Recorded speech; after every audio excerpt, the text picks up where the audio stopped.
که آن روز بسیار نزدیک است. La République islamique d'Iran s'effondre effectivement à partir de la nuit du 10 janvier.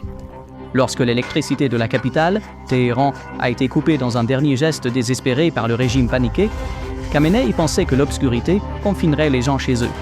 Mais cette nuit-là, des centaines de milliers de lumières de téléphones brûlant sur la place Pounak ont été le dernier clou dans le cercueil de la théocratie vieille de 47 ans.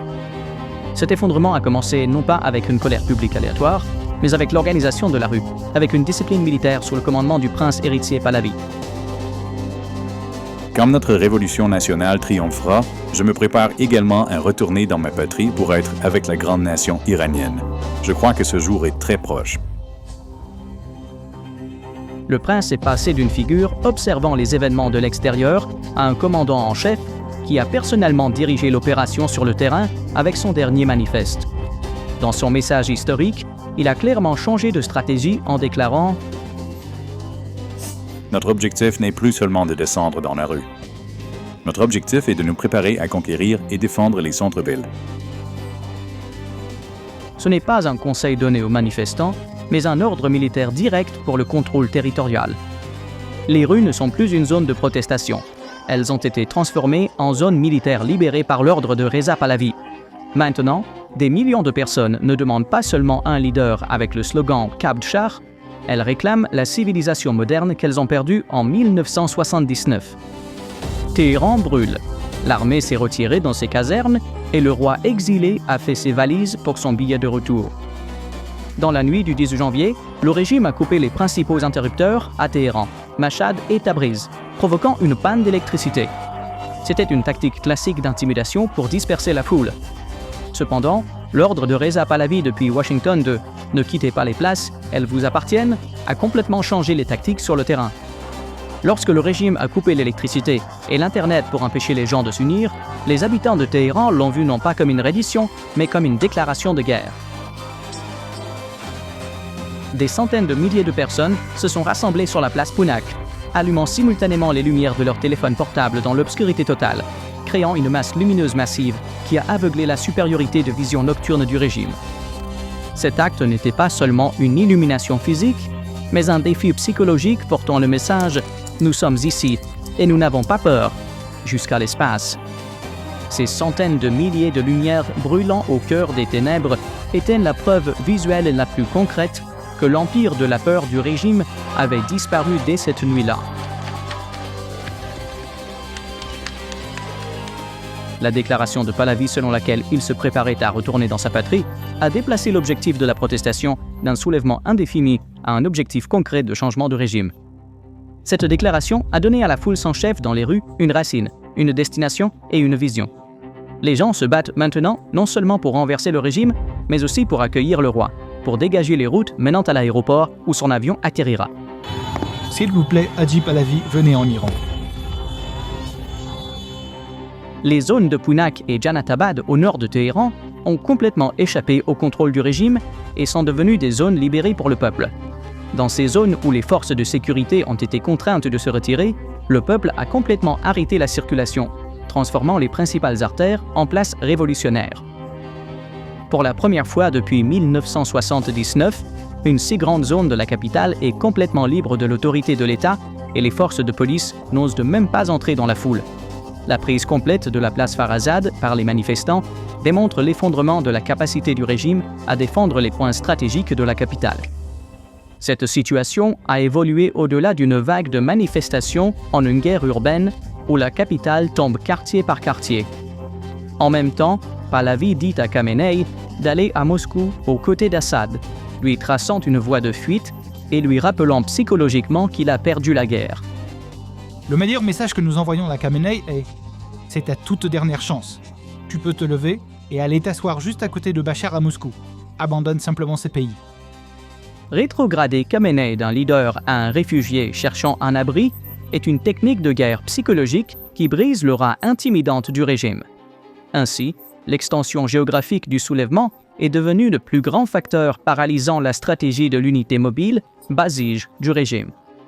Non seulement Téhéran, mais aussi Mashhad, Tabriz, Rosh, Ispahan et Karaj ont éclaté simultanément, forçant les forces de sécurité à se déployer dans 31 provinces et créant un vide sécuritaire majeur au centre. Selon les sources OSINT, le nombre de personnes qui sont descendues dans les rues à travers l'Iran dans la nuit du 10 janvier a dépassé 1 850 000, un chiffre qui a probablement atteint 3 à 4 millions à minuit en raison d'un effet multiplicateur. La chute de Mashhad, la ville natale de Khamenei et le bastion spirituel du régime, et le fait que les gens y ont scandé des slogans Pahlavi, prouvent que la fondation idéologique de la théocratie s'est complètement érodée. Des affrontements simultanés dans les 31 provinces ont perturbé la logistique et la chaîne de commandement du régime. La colère du peuple ne se limite plus aux slogans. Elle est passée à une phase de destruction qui cible directement la mémoire et le pouvoir financier de l'État. L'incendie du bureau des impôts à Téhéran montre que les manifestants exigent non seulement la liberté politique, mais aussi un allègement de la dette économique, un jubilé de la dette, lorsque des protestations. Les forces de sécurité du régime sont incapables d'arrêter l'incendie des bâtiments gouvernementaux, des centres municipaux et des symboles du régime, signifie que le peuple a complètement rompu son contrat social avec l'État. L'incapacité ou le refus des pompiers d'intervenir pendant que ces bâtiments brûlaient prouve que l'appareil d'État est devenu dysfonctionnel. Le bâtiment municipal de Karaj en flammes est un signe clair que l'autorité des gouvernements locaux a été réduite à zéro. Cette foule immense dans les rues a un langage commun et un leader commun, Reza Shah Pahlavi. Les slogans en faveur de la monarchie, autrefois considérés comme marginaux, résonnent maintenant comme une prière de salut pour des millions de personnes de Tabriz à Mashhad. Le slogan « Vive le roi ». Je suis plus que jamais prêt à entrer en Iran dès que la situation le permettra. Et je serai là avec mes compatriotes pour mener la bataille ultime. N'est pas seulement un désir pour une personne, mais un souhait d'ordre face aux 47 années de chaos du régime. En scandant le nom Pahlavi, les gens expriment en réalité leur demande de laïcité, de modernité et d'intégration avec le monde. Le fait que ces slogans soient scandés à plein volume, même dans les bastions les plus conservateurs du régime, est l'indication la plus claire que le projet de Khamenei a échoué au niveau populaire. Ce qui est crucial ici, c'est le langage de Pahlavi envers l'armée et les forces de sécurité, qui est plus dans le ton d'un chef d'État s'adressant à son armée qu'un leader d'opposition classique. En disant aux forces du régime « N'opprimez pas le peuple, ce sont vos frères », il vise à briser la barrière émotionnelle entre les soldats et le peuple. La stratégie du prince ne consiste pas seulement à descendre dans la rue, mais repose sur la prise et le contrôle. Cette directive a transformé la protestation d'action de type coup et fuite en une doctrine militaire visant à établir un contrôle territorial permanent. Le fait que les gens aient pris le contrôle de points tels que la place Farazad, érigé des barricades et refusé de partir, montre que cette stratégie est mise en œuvre à la lettre sur le terrain. Pahlavi veut des zones de sécurité, c'est-à-dire des zones d'atterrissage sécurisées, libérées par le peuple et débarrassées de la police pour son retour. Derrière cette image chaotique en Iran, un jeu beaucoup plus profond et stratégique, un grand marché se dessine. Les récentes déclarations du président Massoud Pezeshkian indiquent une opération de destruction interne rarement vue dans l'histoire politique. 100 km, 120 km, près de 70, 80 tunnels ont été construits. Nous construisons 4 tunnels. Un honneur. La déclaration de Pezeshkian. Avant la révolution, je pouvais acheter une moto avec 1 mois de salaire. Maintenant, avec le salaire d'un chirurgien, je ne peux pas en acheter une en 3 mois. N'est pas seulement une critique économique, mais une admission claire que les choses étaient mieux avant la révolution, pendant l'ère du Shah. Pour un président de comparer la révolution fondatrice du régime qu'il représente avec le régime qu'il a renversé et d'impliquer que l'ancien était meilleur est une balle tirée de l'intérieur sur la légitimité du régime. Ces mots sont une réponse secrète « oui » depuis la tribune parlementaire au slogan « Reza Shah dans les rues ».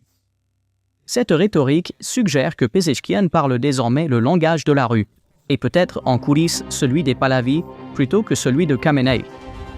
Les analystes interprètent les éclats de Pezeshkian comme une tentative de se positionner en tant que Premier ministre de transition lors du prochain changement de régime. À ce stade, la théorie du grand compromis entre en jeu. L'existence d'un accord tacite entre Pezeshkian et Pahlavi est le scénario le plus logique pour expliquer le déroulement des événements.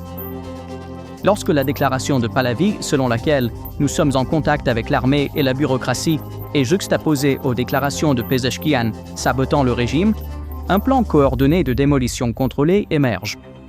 Pezeshkian pourrait préparer l'environnement chaotique mais sûr nécessaire au retour de Pahlavi en paralysant les réflexes du régime et en brisant le pouvoir d'intervention de la police. Dans ce scénario, Pezeshkian endosse le rôle de Gorbatchev démantelant le système, tandis que Pahlavi revient en tant que symbole national unificateur. Les références de Pezeshkian à l'ère pré-1979 déclenchent délibérément la nostalgie de l'âge d'or dans la mémoire collective du peuple. À cette époque, l'Iran était considéré comme la Suisse du Moyen-Orient. Son passeport ouvrait toutes les portes du monde et son économie croissait rapidement. Pezeshkian admet à sa propre base que la révolution islamique n'a apporté que pauvreté et misère au peuple, en disant « Nous avions du pouvoir d'achat à l'époque ». C'est un mouvement de communication stratégique. Cela envoie le message au public que vous avez raison de vouloir le retour du Shah, car moi aussi ces jours me manquent. La moto Honda coûtait 1250 tomans. Maintenant, je suis professeur titulaire de médecine, sous-spécialiste, chirurgien cardiaque. Cette fracture au sein du régime déroute également les forces de sécurité et affaiblit leur volonté d'intervenir. Aucun policier ou soldat ne veut risquer sa vie pour défendre un régime que le président critique et qualifie de mentalement handicapé. La position de Pezeshkian accélère le réflexe d'abandonner le navire au sein de la bureaucratie sécuritaire. La chaîne de commandement est paralysée en raison de cette discorde au sommet. La police ne sait plus à qui obéir ni qui protéger. Cela explique pourquoi les forces de sécurité restent passives ou se retirent face à des millions de personnes dans les rues. Comme Pezeshkian lui-même l'admet, la racine de la colère ressentie par le peuple iranien aujourd'hui réside dans un profond désir d'une époque perdue de prospérité et de liberté. Avant 1979, Téhéran était une métropole moderne, avec des cafés, des cinémas, des rues où les femmes s'habillaient librement, et des universités qui répondaient aux normes occidentales. Des vidéos d'archives partagées aujourd'hui révèlent la vitalité, la richesse culturelle et la liberté sociale de cette époque. Lorsque la jeune génération regarde ces vidéos, elle voit une vie qui lui a été volée. Et ce sentiment de perte est la motivation la plus forte qui la pousse dans les rues. Les données économiques prouvent que cette nostalgie n'est pas un rêve vide, mais basée sur une réalité concrète. Pendant le règne du Shah, le rial iranien était fort, les passeports étaient prestigieux, et la classe moyenne croissait rapidement. Le salaire d'un fonctionnaire suffisait pour acheter une maison et une voiture. Aujourd'hui cependant, sous le régime de Khamenei, l'hyperinflation, la corruption et les sanctions internationales ont plongé le peuple dans la misère. La déclaration de Pezeshkian « Je pouvais acheter une voiture avec un seul salaire » résume de manière succincte et dramatique comment le pouvoir d'achat s'est évaporé.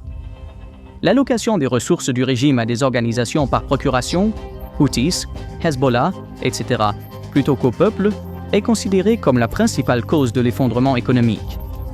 Les restrictions sur la vie sociale combinées à la crise économique ont créé un mélange explosif.